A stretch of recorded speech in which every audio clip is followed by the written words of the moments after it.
ça part de là, hein, la file d'attente, et puis ensuite, ben voilà, il faut, Wayne est en train de vous le montrer, il faut avancer, faire un petit tour. Nous, on va piquer, hein, parce qu'évidemment, on est BFM TV, donc on n'a peur de rien. Hop, on traverse. Pour vous montrer qu'après, les voitures font leur tout droit jusqu'aux pompes. Il y a 18 pompes. Jusqu'à maintenant, tout se passait à peu près bien. Le problème, c'est que depuis quelques minutes, 3 pompes de gasoil sont à sec. Alors du coup, ça donne lieu à des demi-tours ici. Le personnel de la grande distribution est venu un petit peu faire la réglementation, disons, et la circulation sur cette aire qui donne accès aux pompes de service. Les automobilistes dans l'ensemble sont assez patients, ils restent calmes.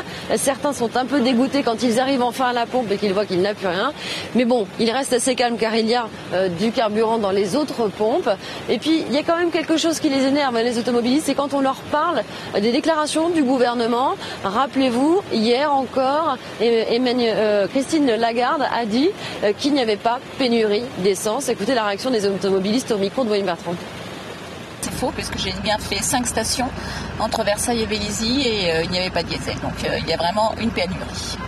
2 jours. Et puis j'ai pas trouvé encore. Je suis dans les bouchons comme tout le monde. Et si j'avais su, j'aurais fait le plein hier en rentrant d'Allemagne sur l'autoroute. Et puis Céline, beaucoup sont arrivés ici car ils ont trouvé pas mal de stations-service à sec. Effectivement, nous avons croisé des automobilistes qui avaient fait 5-6 points de vente avant d'arriver jusqu'ici.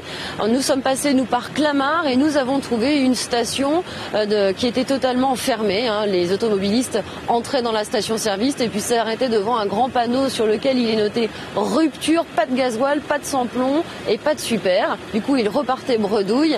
Et puis, il y en a quand même aussi que ça peut arranger. Je vous propose d'écouter un petit jeune qui, du coup, ne va pas aller à l'école. Il me reste encore peut-être une heure et demie de trajet encore. Enfin une heure d'essence quoi, à peu près, ouais. Donc après je sais pas comment je vais me débrouiller mais bon. Je vais faire comme je peux. Alors, il y a ceux qui économisent leur essence et ceux qui sont déjà plus ou moins à sec. Alors voilà, toutes les personnes qui sont ici autour de nous, je peux vous le dire, croisent les doigts pour à l'arrivée aux pompes avoir encore un peu de carburant. Sinon, ce sera la galère.